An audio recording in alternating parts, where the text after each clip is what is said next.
Hello everyone, my name is Millie Wilson. I'm a senior here at Arkansas Tech University and I'm majoring in business data analytics.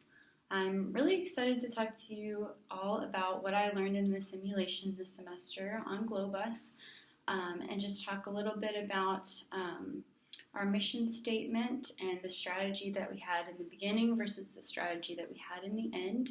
I want to talk about how we compared our company to other companies, and just how our strategy really developed over time.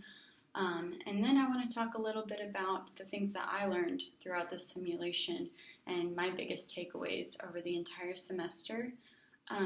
So just to go ahead and start with, the name of our team was Global View, and my partners were Caitlin Young and Robin Woods. And I just want to say a quick thank you to the both of them because they were really good partners, really good teammates.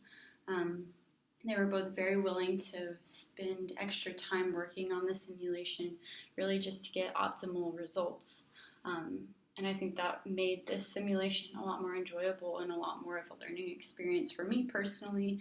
And so I just want to mention them and say that they did a really great job.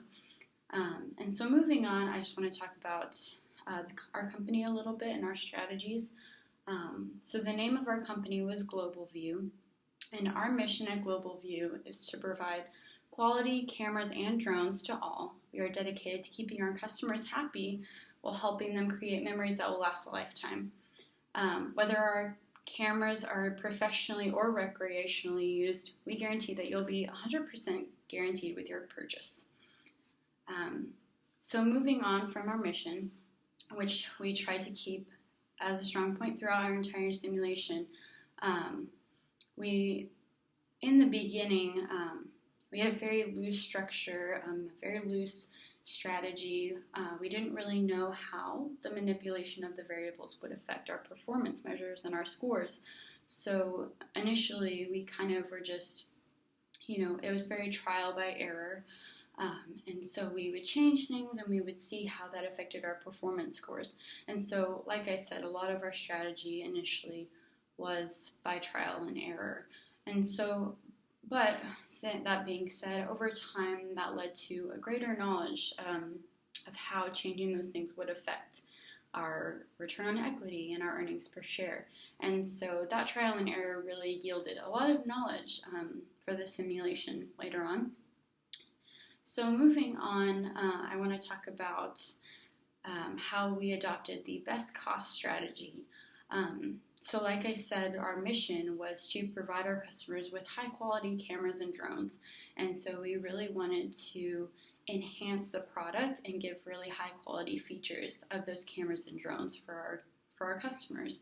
And so in the beginning, we really prioritized enhancing those products, and so giving it the extra features, giving it good LCD and brightness quality, giving it a longer battery life, things like that. And so we did that in the beginning, and then later throughout the simulation, we really focused on, yes, now we have a high quality product, but now we really want to lower the costs of production for that product. And so that was more of our strategy later on. And so with time, this kind of developed into a best cost strategy. And so a lot of what we were doing to lower our costs was we would compare Global View's numbers in, say, the budgeting, the marketing pages with those of other companies once we got the reports back. And so we would compare ourselves to other companies, but we would also compare ourselves to the industry average. And we would try to exceed those expectations because we wanted to be the most competitive company that there was. And we wanted to offer the highest quality product at the lowest cost. So, all that being said, I really want to talk about just some of the things that I learned from this simulation. I would say that I definitely learned a lot about just how important exactness is in your budgets, and how your budgets and how much you're spending on marketing, how much you're spending on marketing in different sections, like different areas of the world, how that affects your return on equity, earnings per share, net profits, things like that. And so really something that I took away from this is just the importance of optimization. So a lot of times throughout this project and this simulation, my partners and I, we were on the phone for two to 3 hours at a time, just trying to absolutely get the most exact numbers that we could to get the highest positive increase in our performance scores. And so a lot of times that meant changing the budget by $1, increasing it by $1, or increasing it by $5.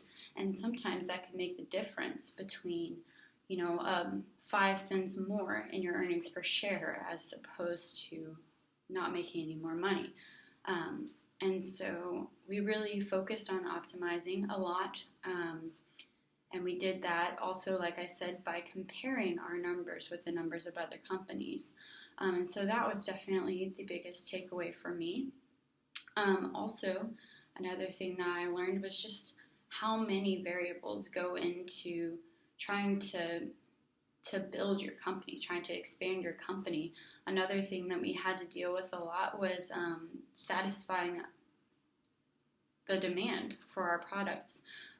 Towards the end of the simulation, we had unsatisfied demand, and so we had to constantly be building more workstations and installing more workstations because our facilities just weren't enough. They weren't satisfying that demand for our high quality product.